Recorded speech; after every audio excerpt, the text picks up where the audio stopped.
Bonjour à tous et bienvenue sur la chaîne Saveurs d'ailleurs, j'espère que vous allez bien. Je vous retrouve aujourd'hui pour vous proposer deux nouvelles recettes. Un pain marocain fait maison avec un tagine, pruneaux et amandes. Plus de détails, restez jusqu'au bout pour prendre toutes les étapes de ces recettes. Ici, dans un grand plat, j'ai mis le sel, la levure fraîche et puis là, j'utilise deux farines. Donc, de toute façon, je vous laisserai les mesures des farines que j'ai utilisées dans la liste des ingrédients en barre d'infos en bas de la vidéo. Donc, voilà. Donc, autrement, j'utilise le tiède de préférence. Comme ça va aider la pâte à se lever plus rapidement. Vous pouvez aussi pétrir votre pâte au robot. C'est vrai que ça, c'est une question d'habitude. Moi, je préfère pétrir les pâtes à la main. Et là, vous faites vraiment ce qui est le plus facile pour vous. Là, comme vous voyez, je rajoute l'eau en plusieurs fois, en petite quantité. Voilà, et puis je pétris, mais pas beaucoup. Cette pâte-là, elle demande vraiment pas beaucoup de pétrissage.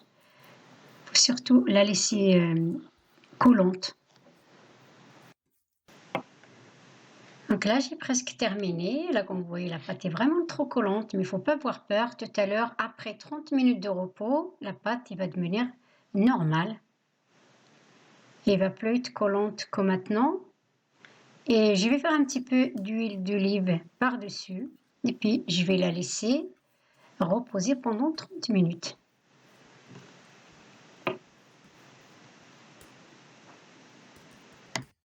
Après 30 minutes de repos, donc la pâte est à moitié gonflée. Voilà, donc avant de façonner les pains, je vais d'abord la dégonfler et la décoller.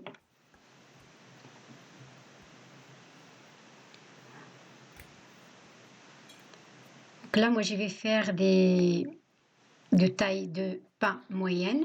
Après, vous faites la taille que vous préférez. Et après, je pose dans un plat que j'ai préparé à côté avec un papier cuisson.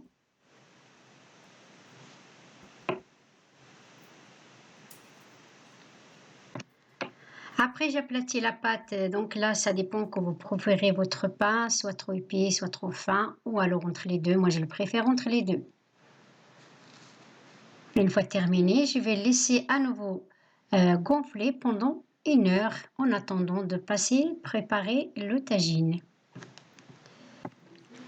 Comme viande, moi j'utilise donc l'agneau. Après, vous pouvez utiliser la viande que vous voulez. Donc là, pour la marinade, je mets les épices à l'intérieur de tagine. Je rajoute l'huile d'olive et puis je vais venir mélanger les épices avec l'huile d'olive.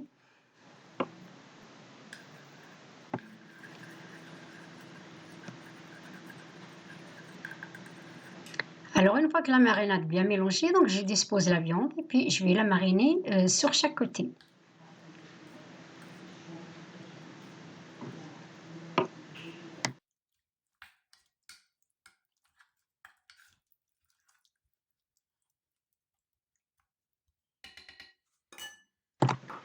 Et une fois la marinade terminée, je vais disposer les oignons que je coupe en lamelles sur la tagine comme ça et ensuite je mets directement sur le feu.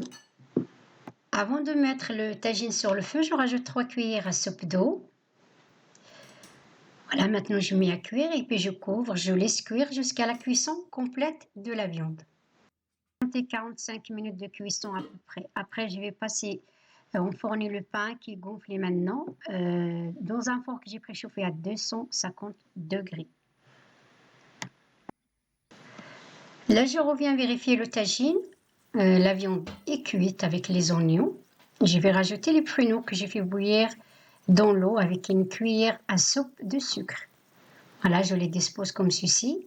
Après, je vais rajouter les raisins. Vous pouvez également rajouter les abricots si vous aimez. Je rajoute 100 ml d'eau et puis je couvre. Après, je vais laisser continuer la cuisson pendant 10 minutes. Je vais laisser les raisins et les pruneaux cuire un petit peu avec la viande. Ensuite, je reviens rajouter un petit peu de cannelle et je rajoute également une cuillère à café de miel. Là, vous pouvez rajouter même jusqu'à une cuillère à soupe de miel. Voilà, c'est comme vous voulez. Et après, je retire de feu. Le tagine est cuit maintenant, alors je rajoute les amandes que j'ai fait tremper dans l'eau chaude et ensuite j'ai retiré la peau et puis je les ai frites dans l'huile. On passe également voir le pain qui est cuit, donc là je vais ouvrir ensemble un pain, voir ce que ça donne à l'intérieur, là comme vous voyez, c'est moelleux, aéré. Voilà, donc c'est la fin de la préparation pour ces deux recettes. J'espère que vous avez aimé ces deux recettes. Je vous souhaite un très très bon appétit et à très bientôt.